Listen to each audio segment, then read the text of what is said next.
네, 놀랍게도 5위는 러시아입니다. 세계 최초로 인공위성 스푸트니크를 우주로 보낸 나라. 인류 최초의 우주인 유리 가가린을 탄생시킨 바로 그 나라가 말이죠. 냉전 시대 러시아, 당시 소련은 우주 경쟁의 선두주자였습니다. 미국보다 먼저 위성을 쏘아 올렸고 먼저 사람을 우주로 보냈죠. 그런데 2025년 현재 왜 이들이 최하위권에 머물러 있을까요? 러시아의 현재 주력 로켓은 소유즈2입니다. 이 로켓 겉보기엔 괜찮아 보이지만 기본 설계가 1960년대로 거슬러 올라갑니다.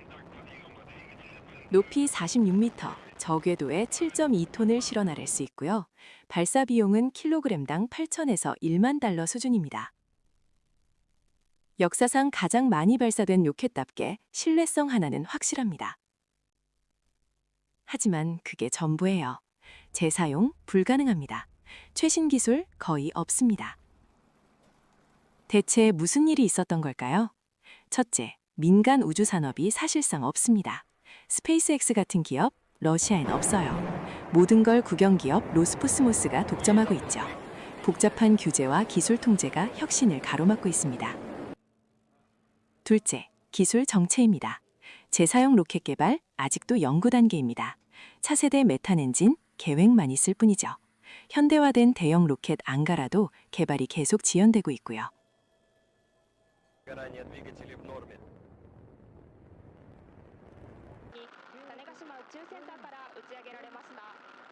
4위는 일본입니다.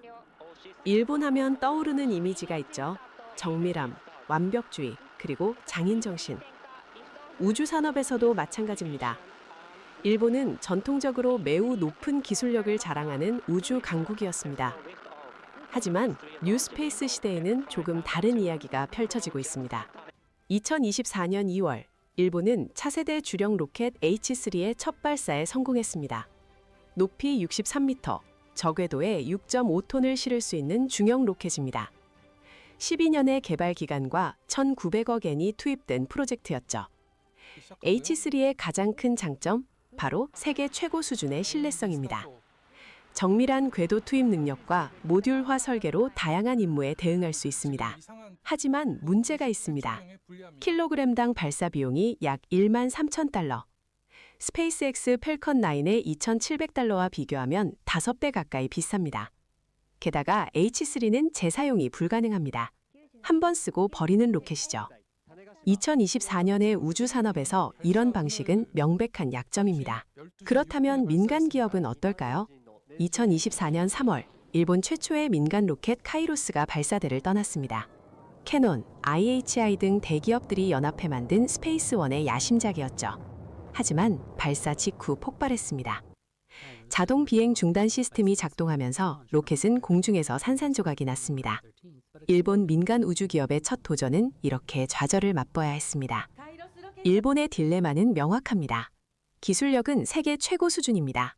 하지만 보수적인 개발 문화가 발목을 잡고 있습니다. 완벽을 추구하다 보니 개발 기간은 길어지고 비용은 치솟습니다. 스페이스X처럼 빠르게 실패하고 빠르게 배우는 문화와는 정반대인 셈이죠. 하지만 변화의 조짐은 보입니다. 스페이스원은 재도전을 준비 중이고 IST 같은 스타트업들도 꾸준히 성장하고 있습니다.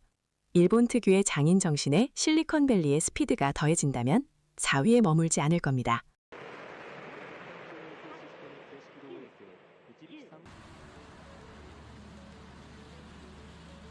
자, 3위는 유럽입니다. 정확히 말하면 22개국이 힘을 합친 유럽우주국 ESA를 중심으로 한 유럽연합이죠. 유럽의 주력 로켓은 바로 아리안6입니다. 2024년 7월, 유럽은 10년이 넘는 개발 끝에 차세대 로켓 아리안6의 첫 발사에 성공했습니다. 개발비만 무려 40억 유로가 투입됐죠. 높이 63m의 이 로켓은 저궤도에 10.3톤, 정지 궤도에 5톤을 올릴 수 있습니다. 유럽의 전설적인 로켓 아리안5의 뒤를 잇는 후계자인데요. 가장 큰 목표는 비용 절감이었습니다. 아리안6의 핵심은 모듈화 설계입니다. 고체 부스터를 2개 붙이면 A6-2, 4개 붙이면 A6-4 버전이 됩니다. 레고 블록처럼 임무에 맞춰 조립하는 거죠. 주 엔진은 액체 수소와 액체 산소를 사용하고 양 옆에 고체 부스터가 추가 추력을 제공합니다.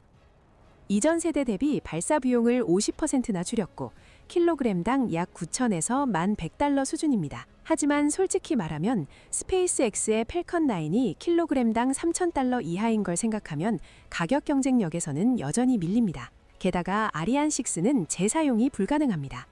일부 재사용 계획은 있지만 아직 구체화되지 않았죠. 또 하나 아쉬운 점은 개발 지연입니다. 원래 계획보다 4년이나 늦어졌는데 이게 바로 유럽의 약점입니다. 22개국이 모여 결정하다 보니 의사결정이 느릴 수밖에 없죠. 하지만 그만큼 신뢰성은 검증됐습니다. 아리안 시리즈는 수십 년간 쌓아온 노하우가 있거든요. 그런데 최근 유럽에서 흥미로운 변화가 일어나고 있습니다. 바로 민간 우주 스타트업들의 부상이죠. 첫 번째, 독일의 이사레 에어로스페이스. 스페크럼 로켓을 개발 중인데 1톤급 소형 위성 발사를 목표로 합니다. 가격 경쟁력을 앞세워 유럽판 스페이스X를 노리고 있죠. 두 번째, 역시 독일의 로켓 팩토리 아우크스부르크. RFA-1 로켓은 아예 1단 재사용을 목표로 설계됐습니다. 유럽이 재사용 로켓 시장에 본격 진입하는 신호탄이 될 수 있습니다. 그리고 스페인의 PLD 스페이스는 2023년 실제로 준궤도 로켓 발사와 해상 회수에 성공했습니다. 유럽 민간 기업 최초의 쾌거였죠. 유럽의 진짜 강점은 바로 국제 협력 시스템입니다.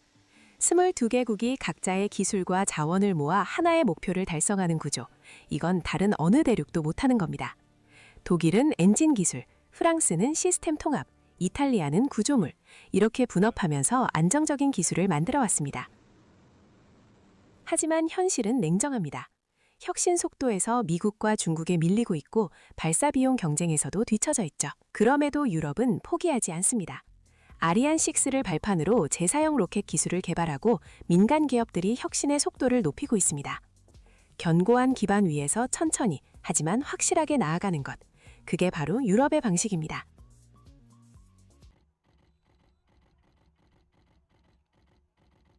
(2위는) 중국입니다. 중국의 우주굴기 정말 무섭습니다.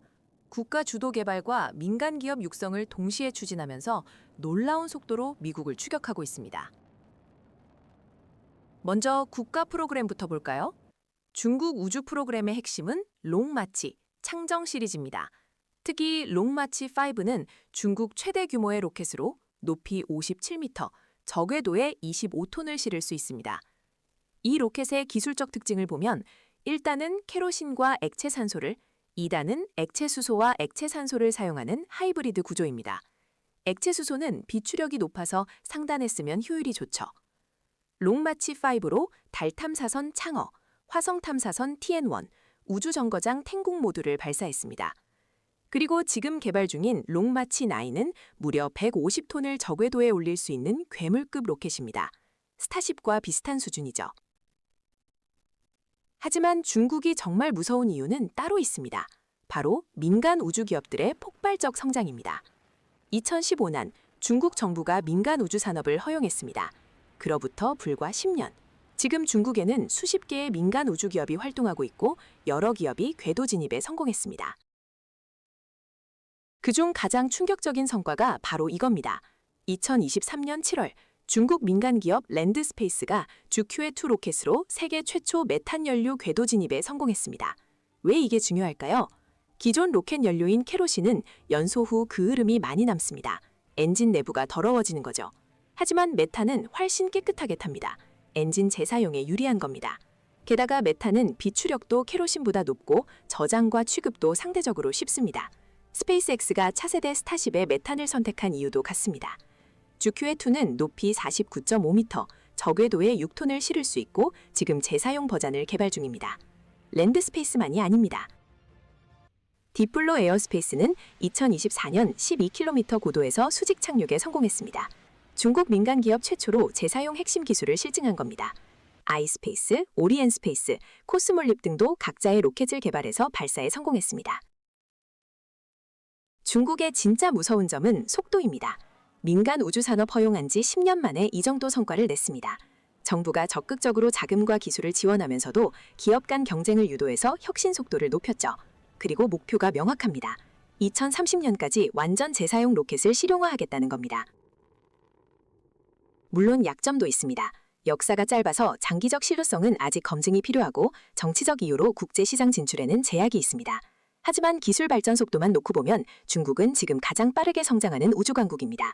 특히 메탄 연료와 재사용 기술에서 미국을 바짝 추격하고 있고 일부 분야에서는 이미 앞서 나가고 있습니다.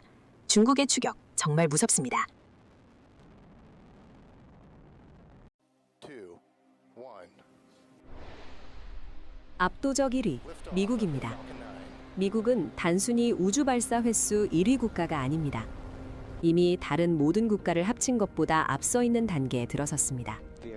지금부터 왜 미국이 뉴스페이스 시대의 절대 강자가 되었는지 기술적인 관점에서 살펴보겠습니다. 먼저 미국 우주 산업의 핵심은 단연 스페이스X입니다. 스페이스X의 주력 로켓 팔컨 9은 우주 발사의 경제 구도 자체를 바꿔놓았습니다. 팔컨 9 블록 5의 높이는 약 70m, 저궤도 기준 최대 22.8톤, 정지 궤도, 전위 궤도에는 8.3톤을 실을 수 있습니다. 가장 중요한 것은 비용입니다.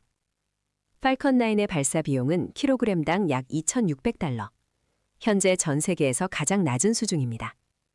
이 가격을 가능하게 한 핵심 기술은 바로 1단 로켓의 반복 재사용입니다. 2015년 스페이스X는 세계 최초로 궤도급 로켓 1단의 수직 착륙에 성공했고 현재는 하나의 부스터를 20회 이상 재사용하는 단계까지 도달했습니다. 이 결과 2024년 기준 팔컨 9은 연간 100회 이상 발사, 전 세계 발사의 절반을 혼자서 담당하고 있습니다.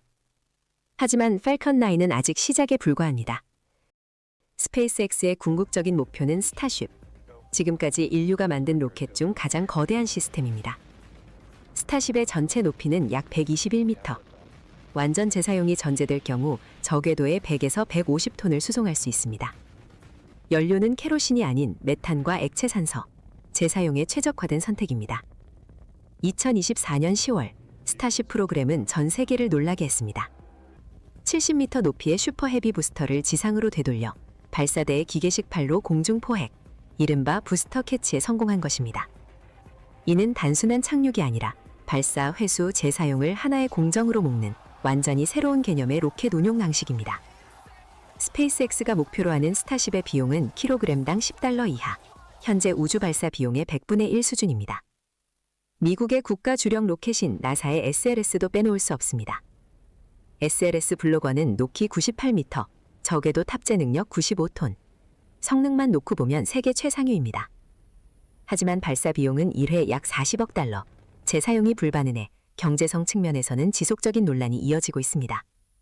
현재 SLS는 아르테미스 달 탐사라는 국가 프로젝트에 특화된 로켓입니다. 미국의 진짜 강점은 이런 대형 로켓만이 아닙니다. 블루 오리진, 로켓랩, ULA, 그리고 수십 개의 스타트업이 다양한 크기와 목적의 로켓을 동시에 개발하고 있습니다. 블루 오리진의 뉴 글렌은 45톤급 대형 로켓으로 재사용을 전제로 살게 되었습니다. 로켓랩은 소형 위성 발사 시장을 사실상 장악했고 중형 로켓 뉴트론을 준비 중입니다. 이처럼 미국은 대형, 중형, 소형 로켓이 모두 존재하는 완성형 발사 생태계를 구축했습니다. 숫자로 보면 격차는 더욱 분명해집니다. 미국의 연간 발사 횟수는 100회 이상, 그중 스페이스X만 80회 이상입니다. 중국은 약 60회, 러시아는 20회, 유럽은 10회, 일본은 5회 수준입니다. 비용과 재사용 기술에서도 미국은 이미 다른 차원에 올라와 있습니다. 미국이 1위인 이유는 단순합니다. 정부는 고객이 되고 민간 기업이 혁신을 주도하며 기술과 자본, 인재가 하나의 생태계로 순환하고 있기 때문입니다. 미국은 지금 우주를 더 싸고 더 자주 더 크게 쓰는 나라가 되었습니다. 그리고 이 격차는 앞으로 더 벌어질 가능성이 큽니다.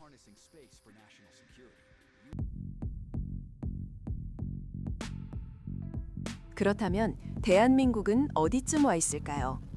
2022년 6월 21일 순수 국산 기술로 개발한 누리호가 위성을 궤도에 올리는 데 성공했습니다. 높이 47m, 무게 200톤. 12년의 개발 기간과 2조 원의 투자 끝에 마침내 해냈습니다. 특히 자랑할 만한 건 75톤급 액체 엔진입니다. 100% 국산 기술로 개발했고 4차 연속 발사에 성공하면서 신뢰성까지 입증했죠. 이로써 대한민국은 세계에서 7번째 독자 발사체 보유국이 되었습니다. 하지만 솔직히 갈 길은 아직 멉니다. 미국의 펠컨 9은 킬로그램당 3,000달러에 발사하는데 누리호는 15,000달러 이상입니다. 5배 이상 비싼 거죠. 왜 이런 차이가 날까요? 바로 재사용 기술입니다. 스페이스X는 로켓을 20번 이상 재사용하지만 누리호는 한 번 쓰고 버립니다. 중국 역시 랜드스페이스 같은 민간 기업들이 메탄 엔진과 재사용 기술 개발에 박차를 가하고 있는 이유입니다. 따라서 로켓 개발 방향은 분명합니다. 첫째, 재사용 기술 개발입니다. 로켓 1단 부스터를 수직 착륙시키는 기술, 최우선 과제입니다. 둘째, 차세대 연료인 메탄 엔진으로의 전환입니다. 다행히 현재 개발에 착수하고 있습니다. 셋째, 가장 중요한 민간 생태계를 키우는 겁니다. 나사가 스페이스X를 키웠듯이 정부는 고객이 되고 민간 기업이 혁신을 주도해야 합니다. 가장 큰 문제는 시간입니다. 중국은 매년 무섭게 발전하고 미국과의 격차는 더 벌어지고 있습니다. 재사용 기술을 확보하고 민간 생태계를 키워내지 못한다면 영원한 추격자로 남게 될 겁니다. 오늘 우리는 세계 5대 우주 강국의 로켓을 비교해봤습니다. 재사용 기술, 메탄 엔진, 민간 생태계. 이 세 가지에 집중한다면 대한민국은 충분히 글로벌 우주 시장에 자리 잡을 수 있습니다. 누리호의 성공에 만족하는 순간 우주를 향한 도전은 멈춥니다. 우주는 더 이상 꿈이 아닙니다. 산업이고 경제이며 미래입니다.